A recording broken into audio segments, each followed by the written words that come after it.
Hey everyone, it's finally Friday. This week has been so long, but it's finally Friday. So today I'm on Facebook. Hooray! Friday's on Facebook. And if you're waiting, because I just got on today, I have 49 new messages. I just can't keep up with it all, and that's not because I don't love you, and that's not because I don't care. It's actually the opposite. It's like I want to answer all the questions, and I try to get on, and then I answer, but then those answers lead to more questions, and then I get more questions, and I can't keep up. So I tried to go through a lot of your messages, and some of you I let you know that I'd be vlogging today about your questions, and some of you I may not have let you know, but if you asked a question on Facebook and you wondered if it got answered, that's you watch my Fridays vlog. Okay, so here are the questions. Now I get this one a lot, and it's not even really a question. It's kind of a cry for help, and I know that a lot of you are suffering, and you're like, silently screaming, and no one's hearing us, and no one's responding, no one's giving us the help that we need. And so that's kind of why I decided to talk about this a little bit. And the question is, and I'm just going to read it straight from the person who sent it, said, do you think it's okay for people to die if they've tried everything to get better? Sometimes it just seems cruel to keep them alive. And I know that a lot of you feel that way. And to be honest, and obviously to answer the question is, no, I don't think it's okay, because there are better things out there. We can get better. And I know there are those times where we feel like I am in the shittiest place I've ever been, and it will never get better.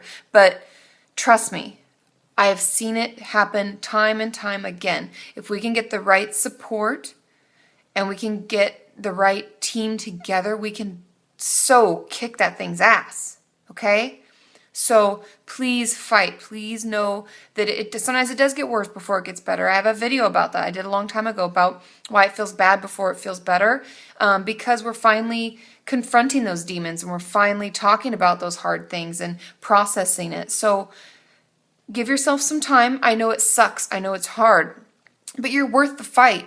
You're worth recovery, okay? So whatever you're struggling with, whether it's eating disorder, self-harm, anxiety, OCD, bipolar disorder, PTSD, whatever, anything, it will get better. We can get through it. I promise, okay?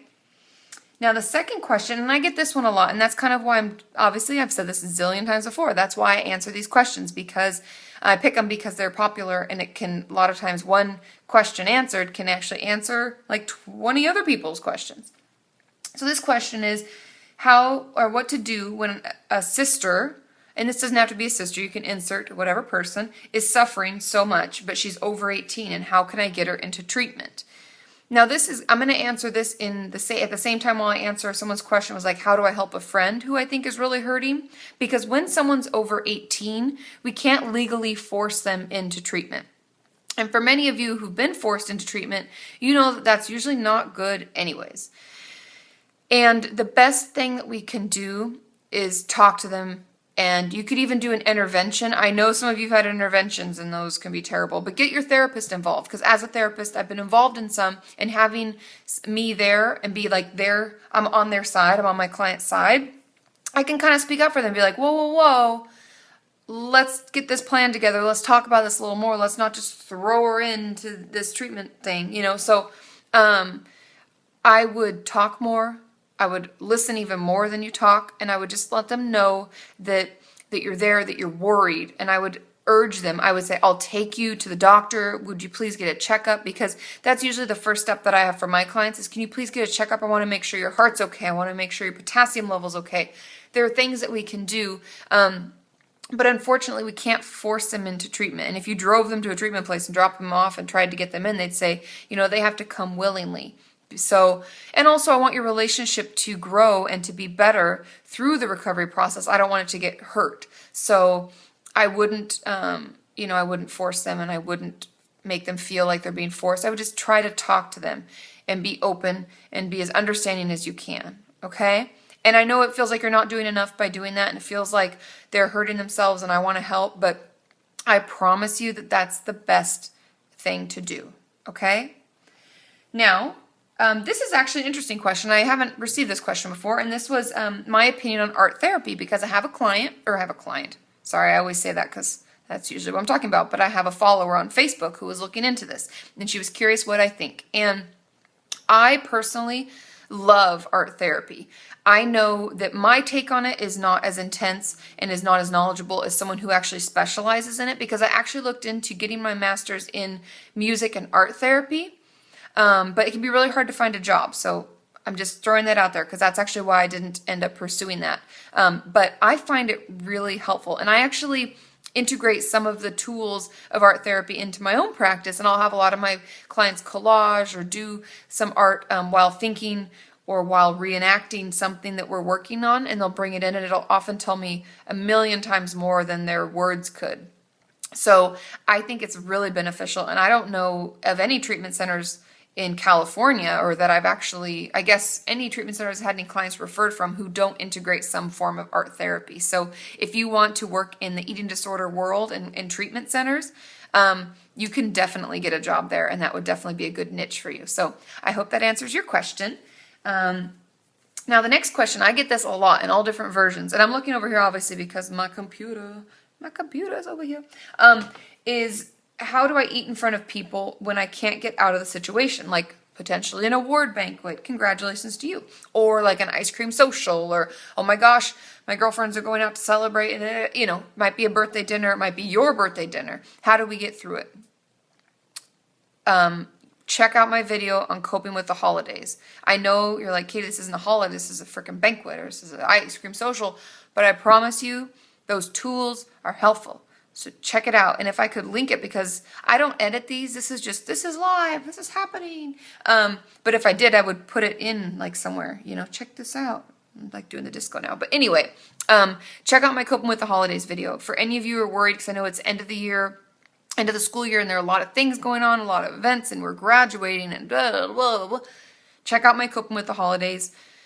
Leave your comments on there. I'll approve them. I don't comment back on older videos. I comment back on like the newest 3 or so. And I try to keep up my Monday videos. I try to keep those up for that entire week. So just to give you an idea of why I may not be commenting, but I'll approve them and share what's helping you. And a lot of people have left comments below in that video sharing what's helped. So check that out. That will answer your question.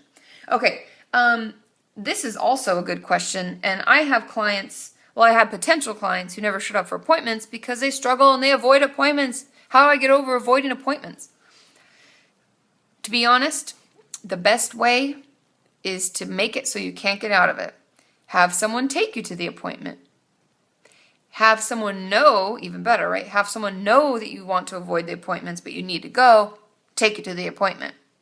Like a friend or your mom or your dad or your sibling or your roommate or whoever, and let them know, okay, I've made this appointment and I need to go, but I always chicken out and I get really anxious and I don't, I get overwhelmed, and so I can't go, and then I'd end up not going, so can you please take me? And setting it up so that you can't get out of it. Also, breathing exercises, planning. If it's anxiety that is your issue, because I know in this question on Facebook, that was a main concern, was like the anxiety gets overwhelming. We need to start practicing things that are helpful. So we need to find out what brings your anxiety down. Is it breathing exercises?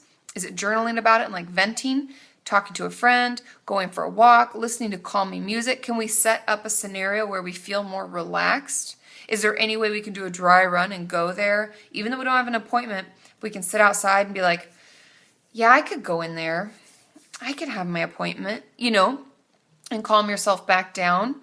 Think about that. Those are some things. Obviously, CBT therapy is best. I'm giving you some tools that we do in CBT therapy. But those are some things that can help, setting the stage so we have people in place so we can't get out of it, giving ourselves calming tools so that we have them with us when we need them most, and also doing a dry run and trying to calm ourselves down and find out which of those tools are most helpful. Okay? And then get to those appointments, because I know that it's hard, but it's so worth it in the end. And you're worth that fight, okay? Last question. Drum roll. Okay. Should I, now this is actually very specific, but I'm going to apply this to a lot of different people, because I get questions like this a lot. So should I go back to ballet while I wait to get into treatment? Or should I just stay away? I love it. and I want to do it, but I don't want it to hurt my recovery. And I'm kind of paraphrasing because this was quite a lengthy question with a lot of personal details in there. I didn't want you to know who this was because I want to protect their privacy. Now, I'm going to apply this to all exercise and sports because many of us have competed in, some level of sports or athleticism. And when we go into recovery or when we struggle with our eating disorder and we try to get help, we often struggle to get back into it because first of all, they tell us we can't and we have to stop immediately because our body is hurting and it needs to heal.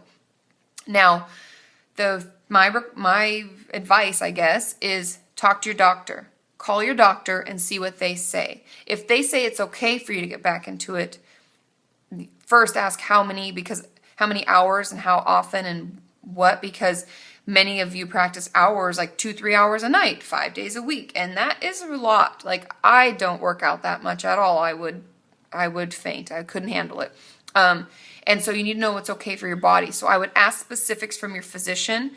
And I would also encourage you, this is from the therapy standpoint. So that's like, I would refer you to your doctor. Let them decide because they know physically what's going on. Now, mentally, I would encourage you to journal honestly about it. Journal from your healthy voice. Journal from your eating disorder voice. What do you think is the right answer? I know it's really hard and those voices battle out, but if we give our eating disorder voice its due and we write down everything it thinks, we type it in or whatever, and then we force ourselves to type in or write from our healthy voice, I think we'll come to the right answer.